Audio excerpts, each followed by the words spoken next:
ბექა ჯაბარიძე შუკვანი, და დათო ადუაშვილი, ანუ ეს პირველი შემადგენლობა. მე ბექა დათო 99 წელი 18-დან 19-ში დავიწყეთ რეპეტიციები. იყო ჩვენ სწავლობდით ერთად ჯაზის აკადემიაში. იქიდან გამომდინარე რომ ჩვენ ახლა 96-დან რაღაც როგორც თქვით, რაღაც ჯაზის აკადემიაში ვიყავით. ჯაზისა და თანამედროვე ხელოვნების, უფრო ზუსტად რო ვთქვა. მუსიკომედიასთან იყო ეგ სასწავლებელი და ძალიან კარგი იყო, იმიტომ რომ რაღაც რამოდენიმე სართულზე ვიყავით სტუდენტები სხვადასხვა მიმართულებით რა, ჩვენ მუსიკალური ვიღაც რაღაც ვიდეოს მიმართულებით და კარგი იყო რომ ქონდა სარეპეტიციო და სულ უკრავდით რა, სულ გარდა ლექციებისა იქვე უკრავ, სულ იქ ვიყავით, ასე ვთქვა. და რა მუსიკის დაკვრა გვინდოდა ალბათ ის რომ მაინც რაღაცა კავშირი რამაც ახლა ჯაზს ვერ დავარქვევ ვერანაირად, მაგრამ რაღაცნაირი კავშირი. ქონდა ამას გავლენა ქონდა, ვთქვათ რაღაცა. შეიძლება ესე ითქვას. ჯაზის, ფანკის, არ ვიცი, ამ მიმართულებების და მე რო გამოვიდა ალბომი ვიღაცა ეს რაღაც smooth ჯაზი და რაღაცები დაარქვეს, არ ვიცი, acid ჯაზი. ეს ალბომი ვიწერებოდი 9 თვე დაახლოებით 9 თვის განმავლობაში ვიწერდით. მივდექით ძალიან სერიოზულად მუსიკას, ჩაწერას. ძალიან ნელი კომპიუტერი მქონდა, ნელა მიდიოდა პროცესი, მაგრამ ძალიან მოტივირებულები ვიყავით. რასაც ტექსტებზე ვერ ვიტყვით და ანუ ტექსტი მაინც რაღაც სურეალისტური იყო ყოველთვის და რაღაც ვერთობოდით, მაგრამ მუსიკა ძალიან სერიოზულად. მაშინ acid ჯაზი ახალი იყო და ვცდილობდით რომ რაღაცა ჩვენი პონტი დაგვედო.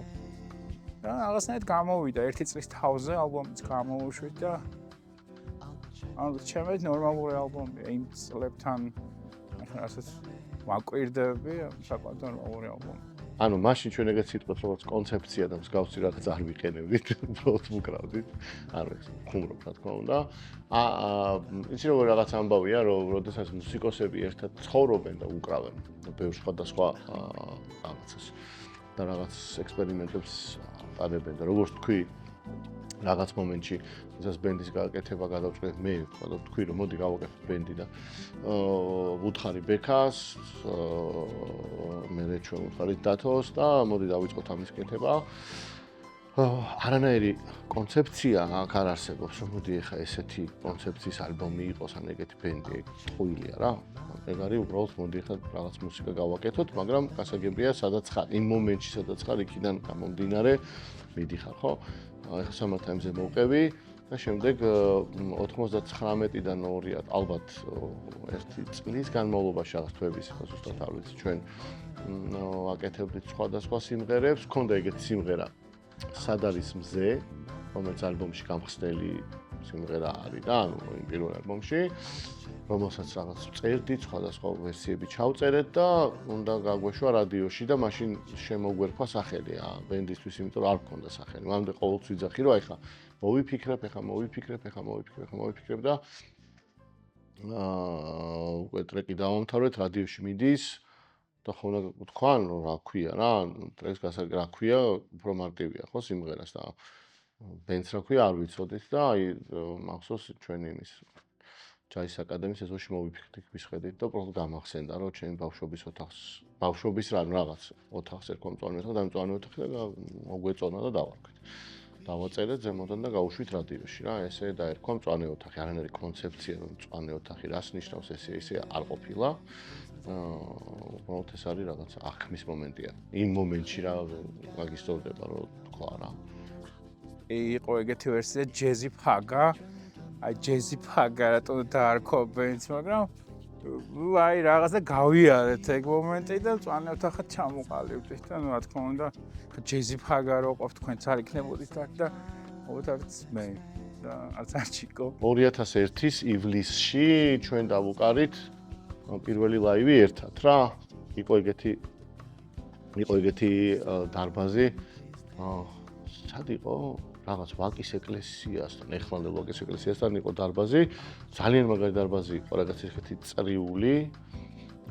გარშემო ისხდნენ ხალხი და მგონი ერთ-ერთი ყველაზე კაი ლაივი იყო ჩემ ცხოვრებაში, ან თვითონ აღქმის როგორ გითხრა, ძალიან ახლოს არის მსმენელი და ეგ ლაივი, სხვადასხვა ბასას აქვს ჯანიკაშვილს ჩამიგდო, ჩვენი პროდიუსერი იყო ბასა, ჯანიკაშვილი, გიორგი ასანიშვილი და დათო ხარაძე და კოპროდიუსერი ელენე დავითულიანი, რო არ ვახსენო არ შეიძლება.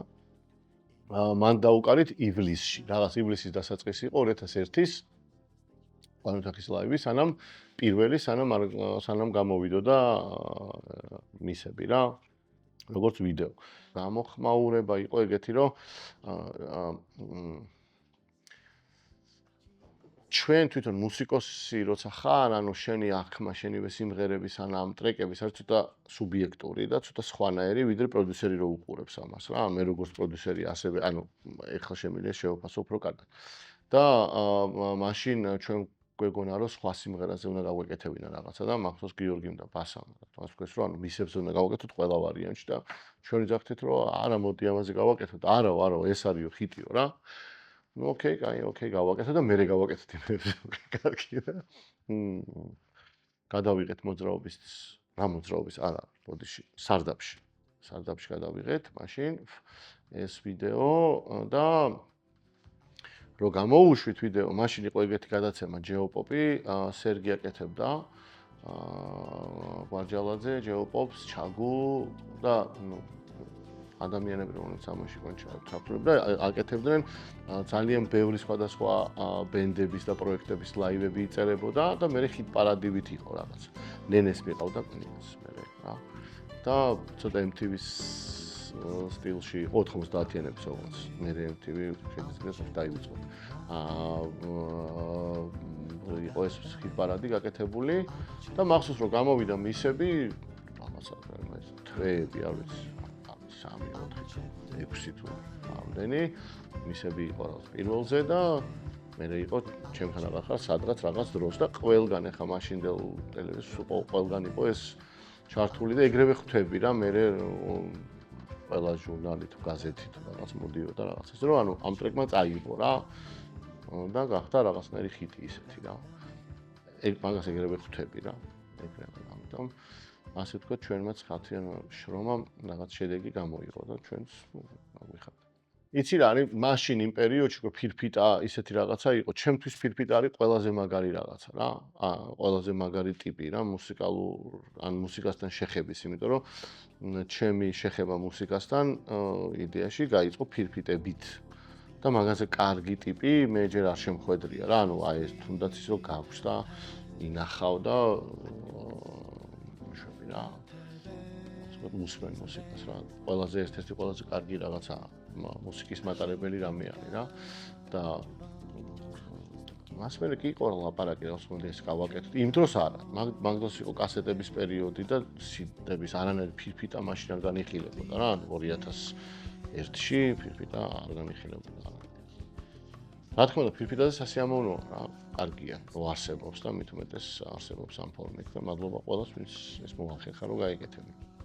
ფირფიტა ძალიან გვიხარია, იმიტომ რომ ეს მუსიკა რაც ჩავწერეთ იმის მერე ანუ სულ გვინდოდა რაღაცნაირი რეალიზება მომხდარიყო, მაგრამ მე რაღაცებს შეიცვალა და ანუ ამ მუსიკას დღეს უფრო სხვანაირად უსმენთ, ვიდრე მაშინ რაღაც ჩვეულებრივად მეგონა რომ ეგეთი უნდა ყოფილიყო, მაგრამ დღეს რო უსმენ უფრო რაღაცნაირი უცნაური ალბომია რა, ანუ გაერთიანებულია AC ჯაზი, ჯაზ როკი, ფანკი, ჰიპ-ჰოპიც არის, რაღაც კლასიკური მუსიკაც ამ რაღაც საინტერესო ალბომია და ამ ყურით უფრო შეიძლება უფრო ანუ ის არ ვიცი რამდენ მასებს მოედევა, რომ მელომანებისთვის ძალიან საკაიფო ტიპია რა, როგორც მუსიკა და როგორც პროექტი.